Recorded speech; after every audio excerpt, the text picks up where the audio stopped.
yeah, All right. we can make a start, I think. Okay, sounds good.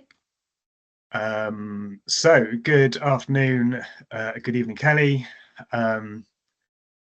Thank you everyone for joining us.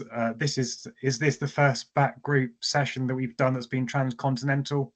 Yeah, possibly. Certainly transcontinental speaker, so you know, all good.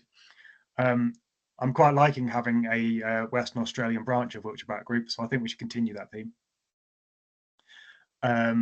So a huge welcome to Kelly. I think pretty much everyone here knows each other or has met each other, probably in the Savanac Forest or somewhere like that. So hopefully you'll recognise each other at some point, and hopefully you've all met Kelly previously. So one of the great things about these events is that you get to see your mates on a regular basis, even when they're the other side of the world. So yeah, I'm quite liking that. So anyway, enough witter from me. A huge welcome to Kelly. I can't wait to hear more about all your adventures on Christmas Island. So over to you. Yeah, thank you. So everyone can see the screen and everything else, because I think I won't be able to see anyone after this. So if anyone does have any questions, I'll answer them all at the end, just because I've not used Teams before to record one of these things. I'm not sure how it's going to go, but I'm not ignoring you anyway. So and if you do have to pop up at any point, that's fine. We'll send the recording probably later this week sometime. So I'm just going to pop everyone on mute now, and then we'll make a start. Right. Cool. So hello, everyone. As Gareth just said, my name's Kelly, and I've met most of you, if not all of you, before. So it's nice to be back and part of the Wiltshire Bat Group.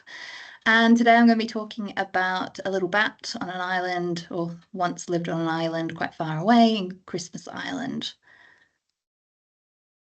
And hopefully, there we go.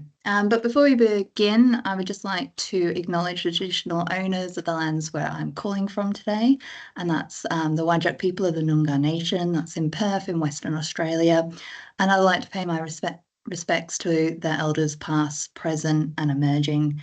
So for thousands of years, Aboriginal people have been using the traditional cultural practice of storytelling to pass on messages and important lessons to future generations. And inspired by that, I'm going to be sharing the story of the Christmas Island Pipistrelle with you all, and hopefully some of the lessons that we can learn from this story as well. So before I begin, I thought I'd just give a little bit of context to why I'm talking about a little bat that I've never worked with on an island that I haven't been to until very recently. And it all started with this book called A Bat's End. So when I moved back to Perth last year, I picked up this book at my local library, and it's quite a sad book. It's all about the extinction of the Christmas Island Pipistrelle and the very sad story of Christmas Island as well.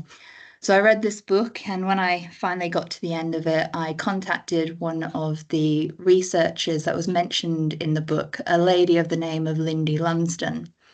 Lindy, and you'll hear more about this in the talk, but in '94, she was the person that actually first identified the decline of the pipistrelle, and she dedicated 15 years of her life to try and save this bat. So I wrote to Lindy, and I just wanted to tell her how difficult that time must have been, and thank her really for everything that she's done to share this story, because without her, the pipistrelle probably would have went extinct without anyone realizing.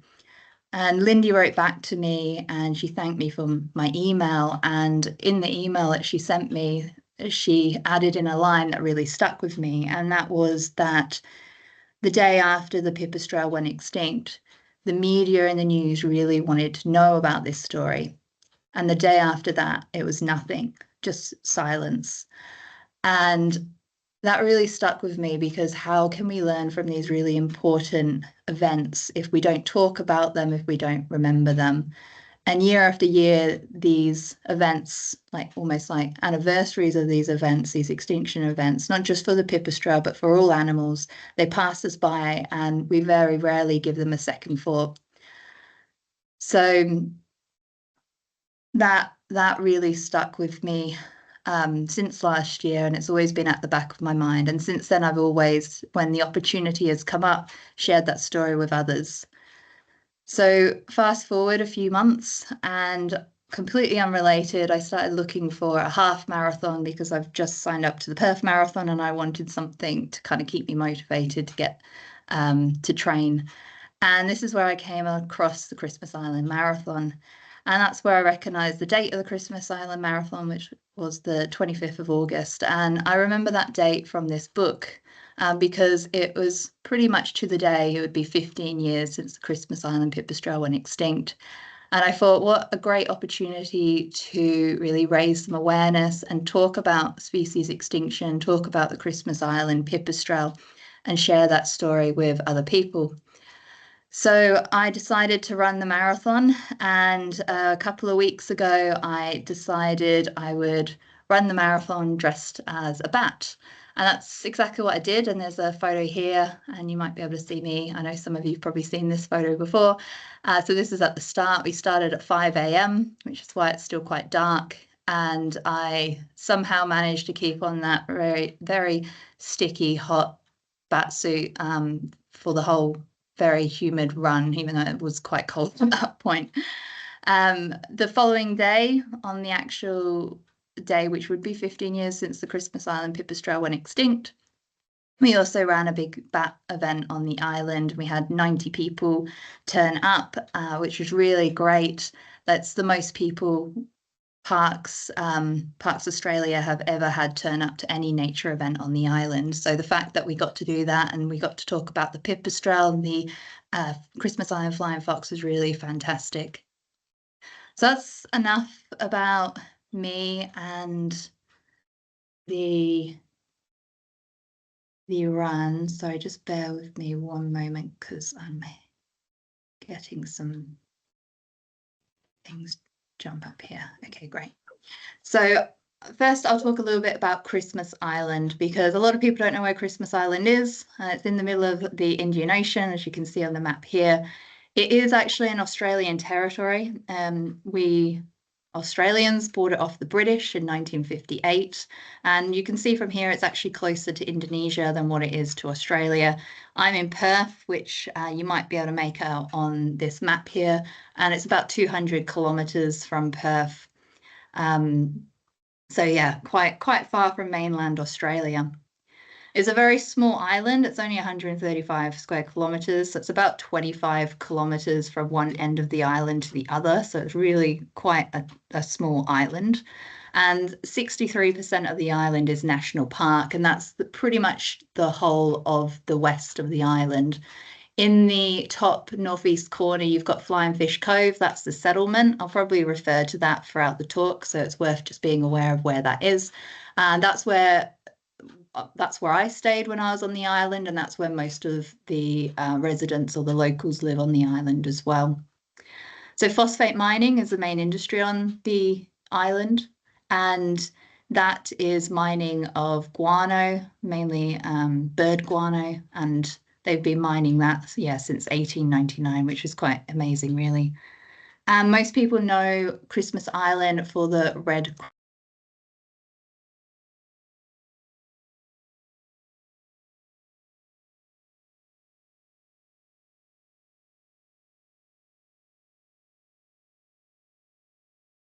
You've gone on to mute, Kelly. Sorry, thanks. Can everyone hear me now? Yeah. Yeah, perfect. Sorry about that. Hopefully you heard me up until that point. So moving on to the Christmas Island Pipistrelle. So this bat was considered the smallest bat in Australia, so weighing as little as only 2.5 grams. So really, if you like Smarties or M&Ms, it's just a couple of Smarties in your hand. So very, very small little bat. It was also considered a generalist bat, very widespread and common throughout the entire island, including in the settlement as well. There's records of the bat being seen flying through the streets of the settlement, even found in houses as well. So very much like the pipistrelles that you get around Bristol and some of the cities and towns in the UK. And it's one of 5 endemic, or was one of 5 endemic terrestrial mammals on the island. The others including the Christmas Island shrew. So the Christmas Island shrew is technically listed as critically endangered. However, it's likely extinct. There's only been 4 records of the shrew in the last 120 years, with the most recent record being in the 1980s. And there has been extensive surveys of the shrew as well, including acoustic surveys throughout the island, but unfortunately they haven't recorded it, but it's still technically listed as critically endangered. And then the 2 other species we have here, the McLear's rat and the bulldog rat, both declared extinct in 1903. And then finally, we have the Christmas Island flying fox, which is the last remaining mammal on the island, and that's listed as critically endangered. And I'll talk a little bit more about the Christmas Island flying fox a bit later on as well. So when was the decline first noticed? Well, to be able to work that out, we need to look at the historic records of the pipistrelles. So we've got records dating back to the 1900s, and all these records indicate that the pipistrelle was very common and widespread, found throughout the island, including in the settlement. And in 1984 and 1987, biodiversity surveys were carried out across the entire island, and this included monitoring of the pipistrelle, or surveys of the pipistrelle, and those surveys showed that the pipistrelle was still common and widespread at that point. It was still common in the settlement, and there were no conservation concerns for the species. Now we fast forward less than 10 years to 1994, when Lindy Lumsden, the lady I mentioned earlier, visited the island. And she actually went just on holiday there. She was helping a friend with some bird surveys. But like many of us bat enthusiasts, we tend to take some bat equipment with us, and Lindy did exactly that. So she took some harp traps and some detectors over to the island. She actually surveyed quite extensively, and she found that pipistrelles were only recorded at 31% of the sites that were recorded in the 80s, so a really huge decline there. She also found it was quite uncommon in the settlement area as well. So Lindy then flew back to mainland Australia. She's from Victoria over east, and she started to raise the alarm. She told government what was happening, and she also started to get some or raise the alarm with fellow Australasian Bat Society members, Zoos Victoria, and also Faunatech, and lots of other bat researchers across the country as well. But it wasn't until 1998 when the next surveys were actually carried out on the island. And you can see from this map here, this is where a lot of the detectors were deployed. So and bear in mind, the island's only about 25 kilometers from one end to the other. So very extensive surveys carried out throughout the entire island. And then this is the results from these surveys.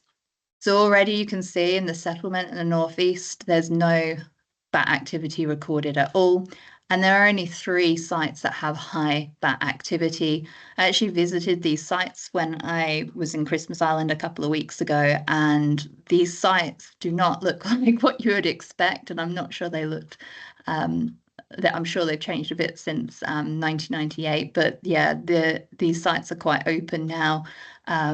Most are mine sites or on tracks, and quite open compared to what I was expecting, which I thought was quite interesting. So even though there was still a decline in the bat activity on the island, the surveys did not carry out again until 2004. And this is the time when the government actually really started to take an interest and started to invest some kind of money into the research to take place on the island. And as you can see from the survey results here on the map, at this point, there is only one area of high bat activity left.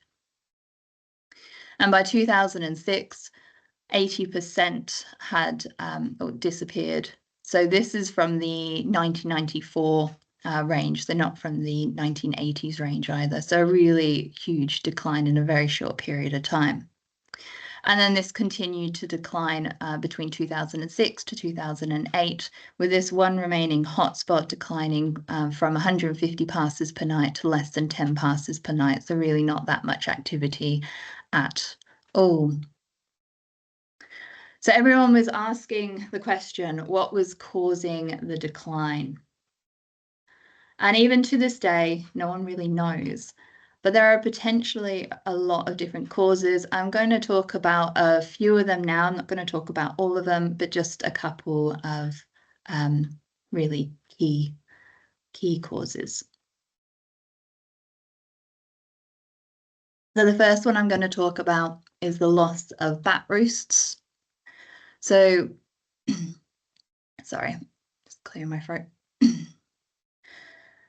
So during the 2004 to 2008 period, 7 maternity roosts were found on the islands, and this is a picture of 3 of these maternity roosts. All of them were found under loose bark on dead trees. Most of them were found very high up. So this middle picture, for example, that's 9 meters off the ground, so very high up. And you can see that there's also not much bark around the tree either. There's not much foliage or anything like that around these features. And the reason why they think that loss of bat roosts might have had an impact and kind of resulted in a bit of a decline in the population is because these 7 maternity roosts, within 9 months of being found, 5 of them had already fallen. And that's just because of the tree age, not due to any mining or anything like that.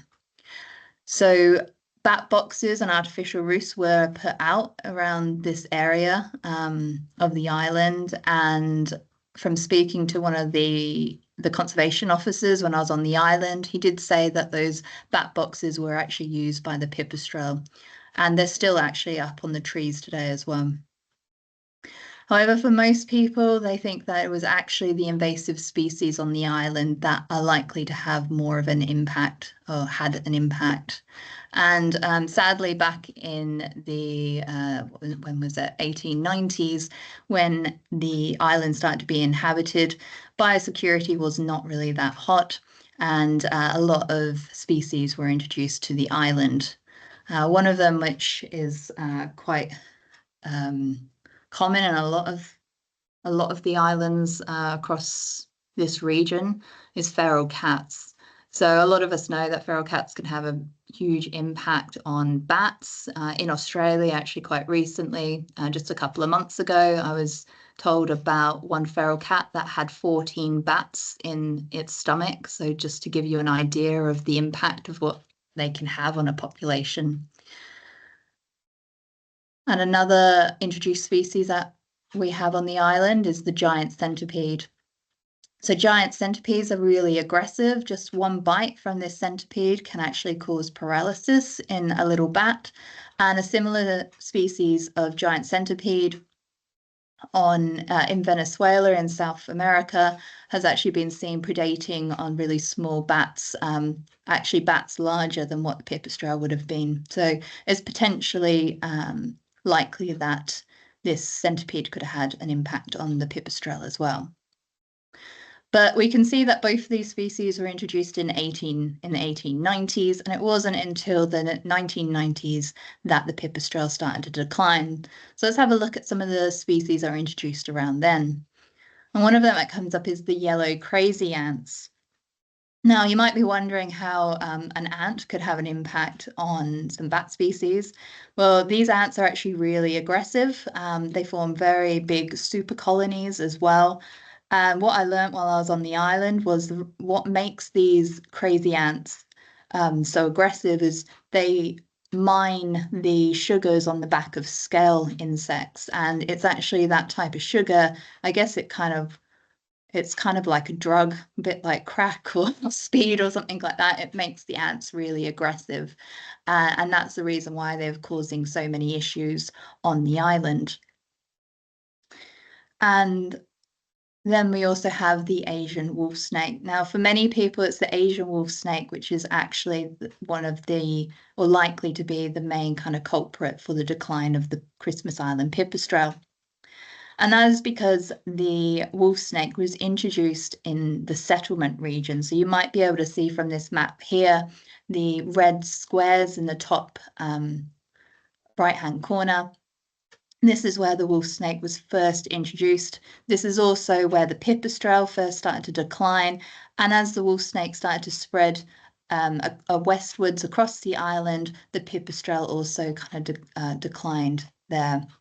Now, back in the 90s, when they were doing a lot of research to find out what was causing the decline, a lot of people actually ruled out the wolf snake, and that's because they thought it was a ground-dwelling species of snake. And it wasn't actually until much later that they discovered this species of snake is actually arboreal and actually can go into lots of different roost features that the pipistrelle would have likely been using.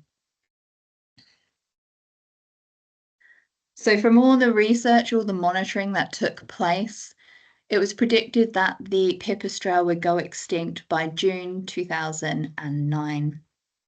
That's a 99% decline in only 14 years, which is huge.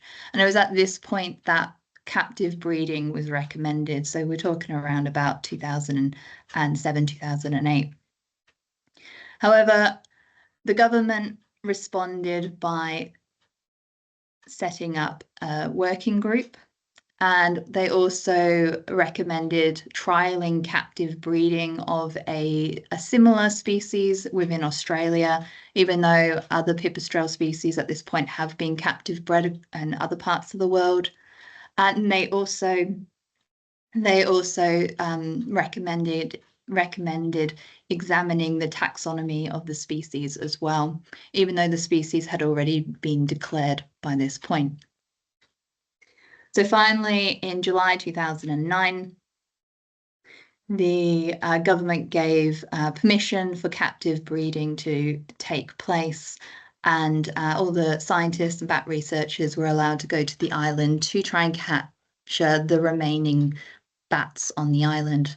So obviously this is a month after the predicted extinction may have taken place.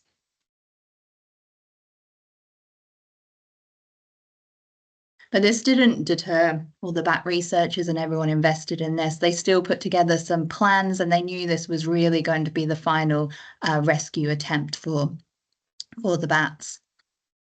So the first plan, Plan A, was to capture the remaining bats at the roost. And this roost was one of the 9-meter high roosts. It was roosting just under some of the lifted bark that you can see under the tree. You could actually see the bats under this bark as well. So yeah, they were not too worried about the light at all. Something I didn't mention earlier, but what's quite interesting about the Christmas Island pipistrelle is it used to emerge really early, so about 90 minutes before sunset. Likely because there's no native predators on the island, but yeah, quite an interesting feature of these bats. So to be able to access this 9-meter high roost, the Faunatech came up with a plan to create a 9-meter freestanding platform, and this is a picture of the platform being tested here. And the idea was to climb up this platform and then place this bit of equipment that they also created over the roost. So this is designed so it literally go around the roost, and then as the bats emerge, they'll end up in that little bag that you can see just on the floor there as well, which is a really great way to get all the bats out the roost. Unfortunately, when the researchers got to the island, the bats were no longer using this feature. So unfortunately, they weren't able to test out this freestanding platform, and they had to move on to Plan B. So plan B was to capture the bats in flight. And to do this, they planned to create a mist net tunnel. And this is the design of it here. So they hand sewn 16 monofilament mist nets together. And this was to fit into a track that you'll see a photo of in a moment, 7 meter wide by 5 meter high. So a really huge mist net tunnel. And the idea was to wait until the bats fly into this tunnel, so along this flight path, and then the researchers will jump out and they'll lower the doors, and then they'll try and get the bat to go into the mist net.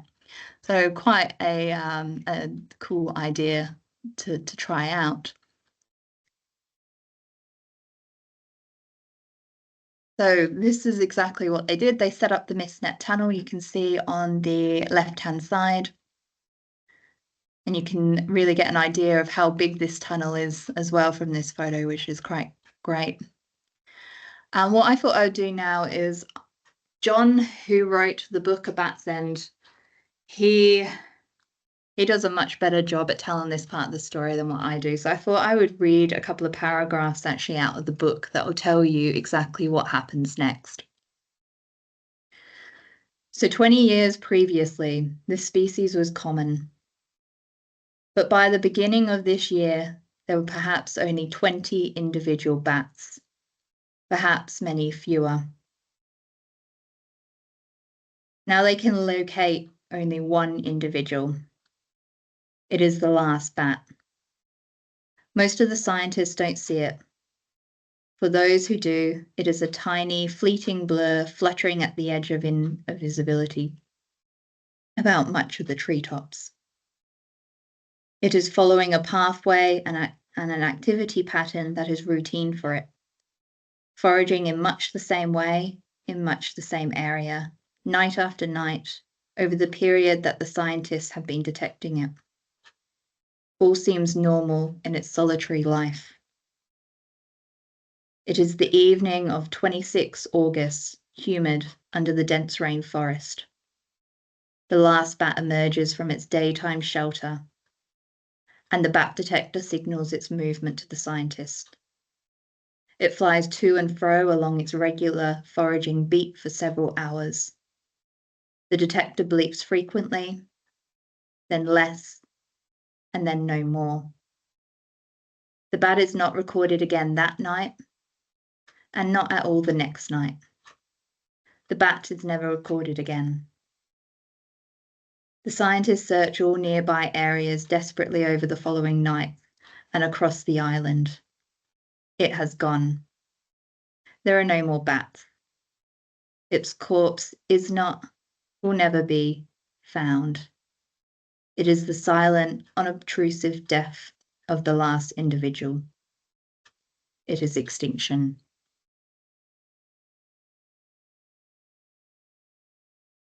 So now what I hoped to do was to play the last recorded call of the Christmas Island Pipistrelle. I tested it earlier and I couldn't get it working, so I'm going to ask Gareth to send this recording around later on. It's a very unusual situation to actually witness the extinction of a species, no matter what species it is, and in this case, that's exactly what happened.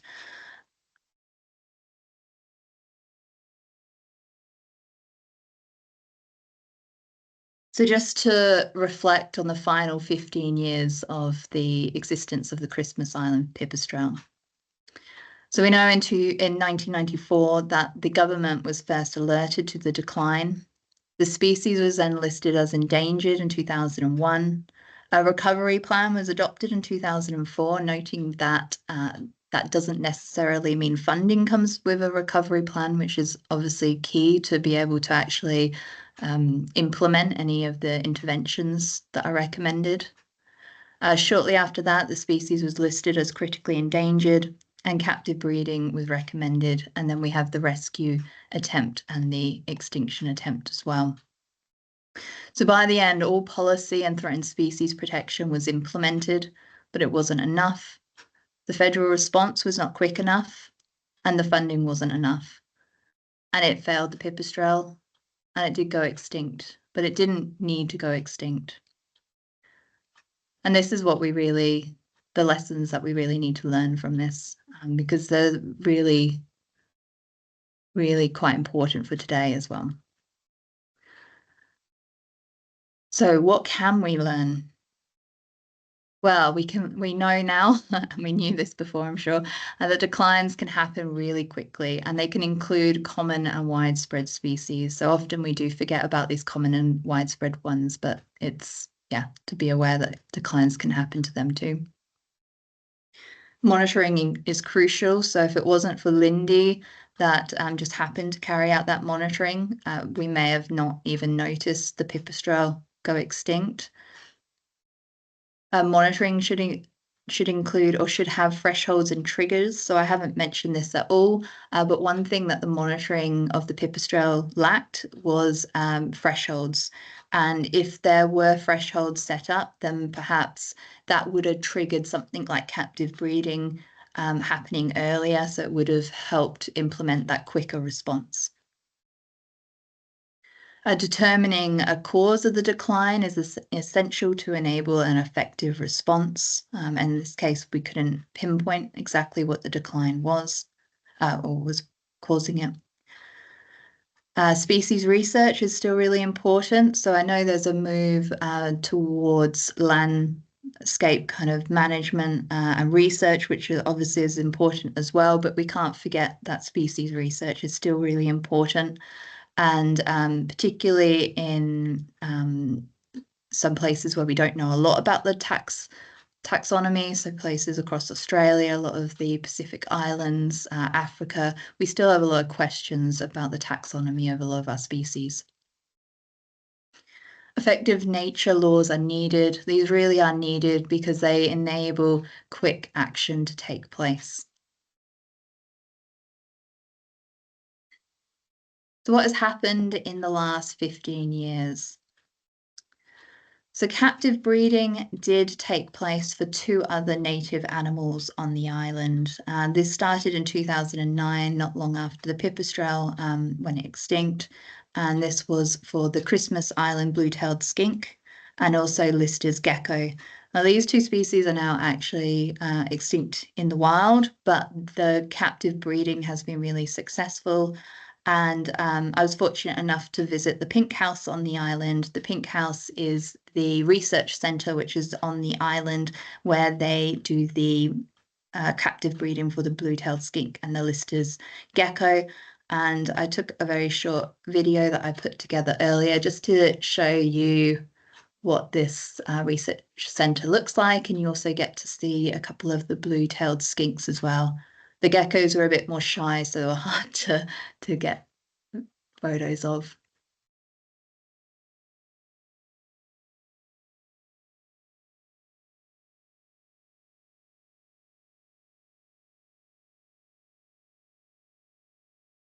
So what else has happened in the last 15 years? There's been a lot of invasive species management on the island as well. There was some back in the 90s, but they've really started to change how they deliver a lot of this management, especially with advances in technology. And I've got another little video to show you just how they're now managing the yellow crazy ants on the island.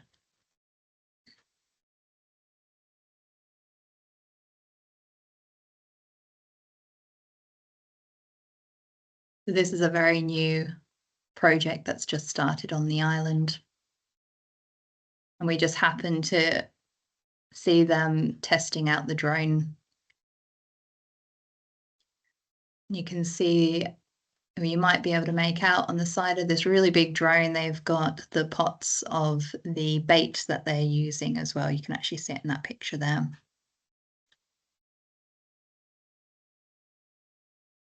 And they're also carrying out invasive management of feral cats on the island as well.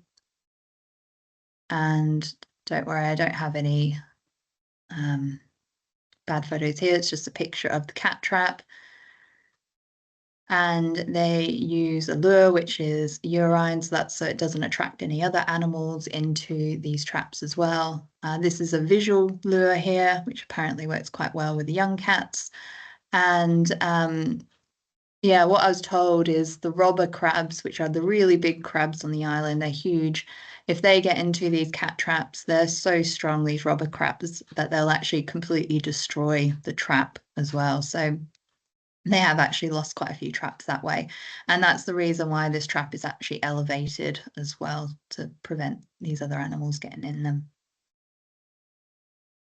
Another thing that's really started to happen on the island is there's been more of a focus on the Christmas Island flying fox. So you might remember from earlier that this is the last native mammal left on the island, and it's also critically endangered. So I thought I would just spend the next kind of 5 minutes talking a little bit about the Christmas Island flying fox. It's quite a small flying fox compared to some of the other flying foxes we have. It's got a 900mm average wingspan, weighs on average about 350 grams, which is about the same as a can of soup, just to give you an idea of the weight.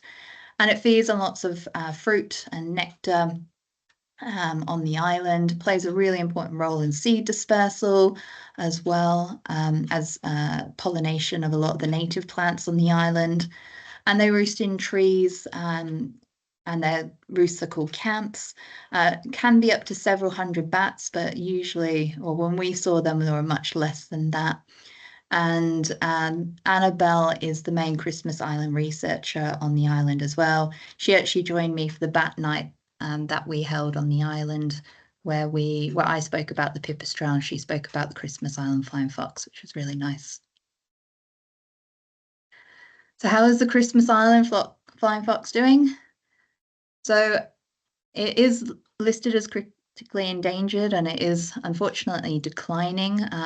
A research paper, which I've just put here, that came out a few years ago, this research paper was looking at the threatened species, the threatened mammals and birds within Australia, and it was trying to work out what the likelihood of all these threatened species were to go extinct by 2030. And for the Christmas Island flying fox, it's got a 41% chance of going extinct by 2030. There are some threats that have been identified. You've probably already recognised two of them. We've got our cats and also the yellow crazy ants as well. So you might have noticed earlier, yellow crazy ants, they have a big impact on the red crab population on the island, and the red crabs are really vital for maintaining the ecosystem within the island, maintaining the kind of the forest floor. So really keystone species. This middle picture here, this is of the phosphate mine on the island. It's actually in the settlement. This picture was taken. And it's not just the disturbance and the habitat loss from the mining that takes place, it's also the toxic metals and chemicals that are released as well. So they've actually done some tests, tissue samples on the flying foxes on the island, and they've actually started to find some of these heavy metals within the tissue samples. They're not sure what impact that's having on the flying fox population, but it's not likely to be a good one. So this is a lot of writing here, but this is just to highlight that the species does have the strongest protection available to it in Australia. And there is a not a working group, an advisory board as well that's quite active and monitoring the Christmas Island flying fox. There's a lot more community support for the Christmas Island flying fox as well, which is really great. Because, and some of you probably, I'm sure, have heard of this before, but across other parts of Australia, the flying foxes are seen as being a bit of a pest. They form very large colonies. I'm aware of a colony in Adelaide, which is 60,000 grey-headed flying foxes in one camp right in the middle of the botanical gardens in the city. Most people are fine with them, but yeah, a lot of people do see them as pests, unfortunately. But on the island, the locals are very fond of the Christmas Island flying fox, and everyone wants to see it doing well, which is really, really great, because that community support really does help the conservation of it. And just to end kind of on a nice little positive, here's a video that I took of one of the Christmas Island flying foxes. We were actually walking down to the beach, and this little guy was munching some dinner. So a bit like the Christmas Island Pipistrelle, the Christmas Island flying fox do actually come out quite early, a few hours before sunset. And again, it's likely because there's no native predators on the island. So I thought I'd just end with a couple of actions we can all take. And the first one is to share the story of the Christmas Island Pipistrelle. I know it's not the happiest story out there, but it has some really important lessons that we need to remember and make sure that things like this don't happen again. Fight for stronger nature laws. I know this is quite topical, not just in the UK, it's in Australia and elsewhere in the world. And really, if we have strong nature laws, that can enable a quicker action from government as well. And I didn't mention this earlier, I forgot to, but some of you are already aware, I was running the marathon to also raise some money for research into understudy bat species in Australia and also for nature protection as well. So if you would like to donate at all, I'd be very appreciative of it. And I've got the QR code there, and it'll be on the next page as well. And I'm sure Gareth will circulate the link too. And I think that's the last slide. So yeah, thank you everyone for listening, and I'm sorry about a few tech issues at the start. This is the first time I've used Teams for this, so yeah, thanks for your patience.